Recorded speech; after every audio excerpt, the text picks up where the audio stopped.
Welcome to our Little Peace of Mind Facebook lunchtime lives that we do each Friday. It's Nicola Bird here, if you haven't met me before, and it's really nice to be back with you again this week. Hi guys, lovely to see your hellos starting to come in. So this week, I wanted to talk to you about worry buckets. Right? And I have here, one I made earlier, a worry bucket. He's actually an Easter bunny that's lost his eye, but he's our worry bucket for today, right? So if you imagine, all of us have a worry bucket, right? And our worry bucket is full of our habitual thinking. Like, you're really familiar with what's in your worry bucket, right? So you might have, it's the thing you think about all the time when you're worrying, right? So it might be you worry about your kids. It might be that you worry about your business. It might be that you worry about your money. It might be that you worry about your health, right? It's the thing, you might not even be aware that you're worrying, but it's the thing that consumes you constantly in your mind, right? The thing that you think about a lot of the time, right? It's familiar. I mean, share with me, guys, like you know what's in your worry bucket, right? When I say there's something that you think about a lot of the time, like first thing in the morning, if you've got half an hour to lie in bed, sometimes you just sit and think about this, right? Whatever's in your worry bucket in particular. So I give you an example, right? So when our worry bucket is front of mind, right, we might think things like, what's in the worry bucket, right? So we might think, is that another headache, right? And then we might think, followed by, I'm too scared to go to the doctor in case there's something wrong, right? Followed by, I'm going to die, right? This is a brain aneurysm. Followed by, definitely something wrong this time. Followed by, I really need to go to the doctors. Right? So our worry bucket is full of all this churning thought about, maybe it's this time, I need to check my headache. I wonder if this is something serious. This is just an example, right? But you might have it about money, right? So you might have, I need to change what I do for a living. You might have, what if I can't pay the mortgage? You might have, is there going to be enough money? Right? And all of those thoughts come into our heads, right? And they're in our worry bucket. Put them this way around, right? They're in our worry bucket. And the thing is that our worry bucket's always full, right? So our worry bucket is always full. You can take things out of here like,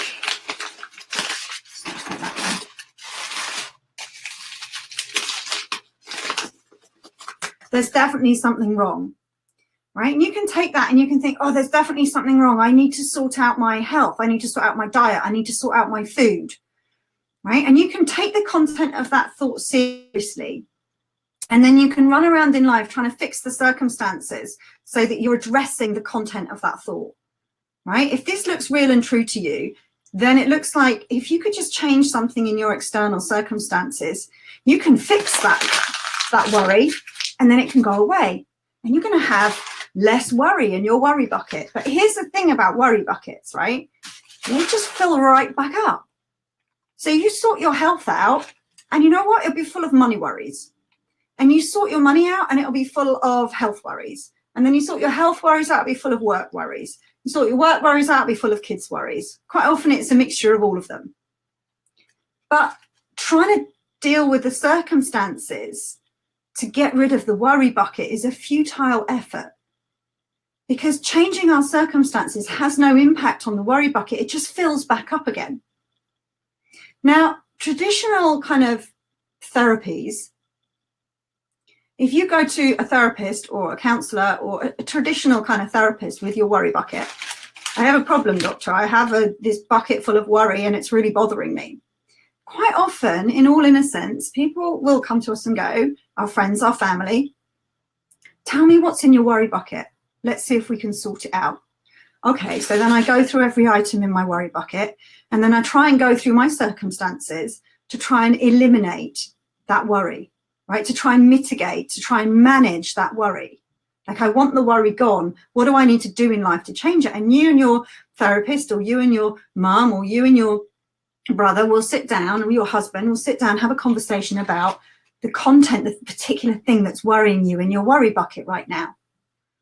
And it's kind of helpful, but then it's not really helpful, and it never seems to solve the problem long term. The other thing is that what our therapists or our counselors do, you go, I've got this worry bucket and it's a problem. And they go, yeah, I'm going to give you a diagnosis. You can have the diagnosis of anxiety because this is a problem that you worry a lot. You shouldn't be doing that. Normal people don't worry all the time. You're struggling and suffering because you've got worry bucketitis, right? Also known as anxiety, right? If you're going to use the official term for it. This is a problem that you have a worry bucket.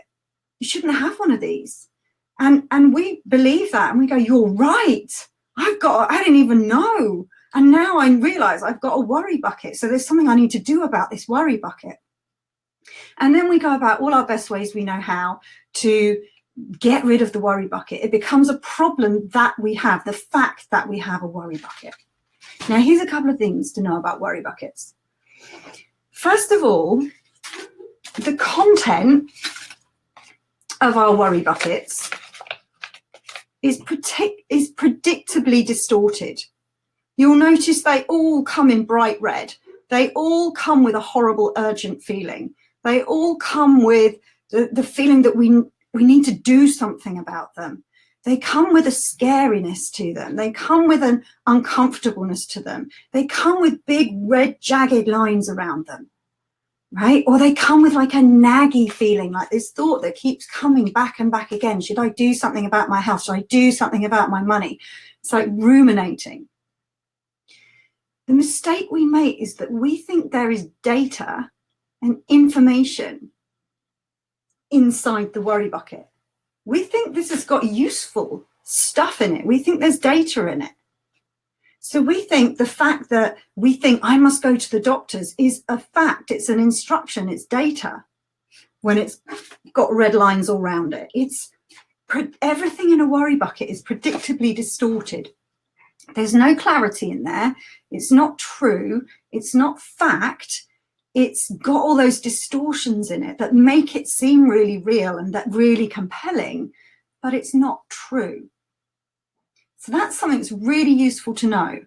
So if at 3 a.m. in the morning, you find yourself rummaging through the contents of your worry bucket and believing that there's information in the content of your thinking in that moment, then you can, once you know this, you can catch yourself.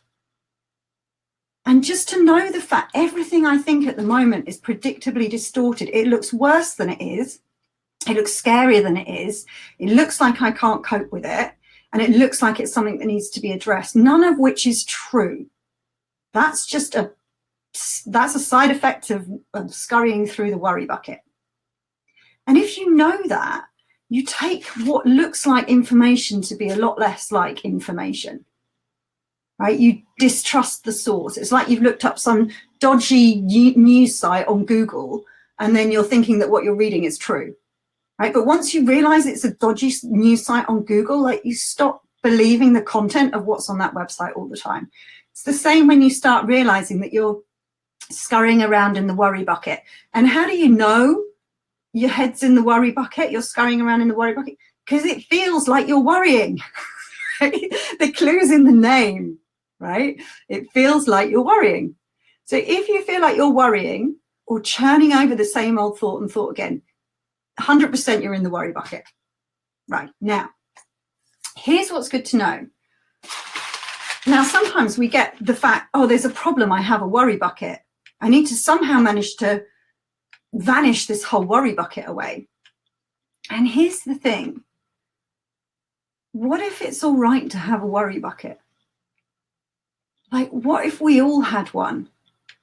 And the only thing with people with anxiety is they think that they shouldn't have one. Everybody has one of these. We all have one of these.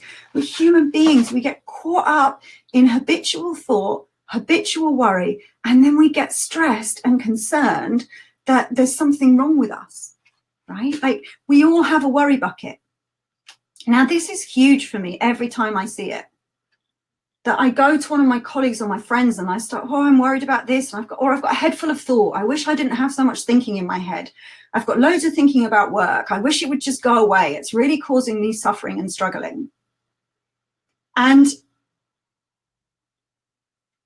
if you know you have permission to have a worry bucket, that it can hang on the side. If I had a little hook here, I'd hang it on the side, and there's nothing I need to do to make it go away. It's just a worry bucket.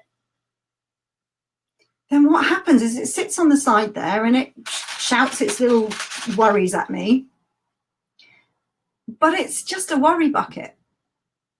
Now, I can't tell you how much fell off my to-do list when I realized my job wasn't to empty the worry bucket in order for me to be okay and for me to be happy and for me to function well in life.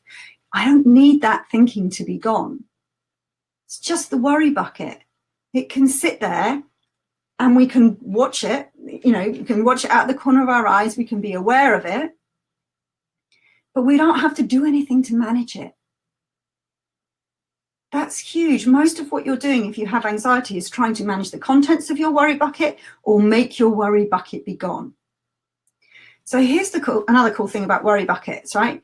They're there. They continually fill any empty space in your head with their worries and their ruminations as long as you give them airspace. And even if you don't, they'll just be chuntering along in the background. No problem. Part of the human experience. No biggie. But here's a really cool thing. When you fall into a peaceful state of mind, the worry bucket goes invisible. It just doesn't exist. It's just gone. Now, we can be okay with it there or not there. But the thing is, what the worry bucket tells us is not about the state of our lives or our health or our money or our bank account. It just shows us what state of mind we're in. If there's a worry bucket there, we're in a worried state of mind. When we're in peace of mind, the worry bucket goes invisible. We don't give it a second thought. We can't even hear it. We don't notice it. It's like we're carrying on in life and it's gone invisible. Now, if there is something we need to take care of in our lives, right, in our calm state of mind, it will just pop up. Oh, I need to change what I'm doing for a living. Like really clear, really neutral, no problem, right? Or it might pop up. I need to go to the doctors. But it's clear. Do you see the distortions vanished? It's just a really clear knowing that we have in a low state of mind about whatever we need to do.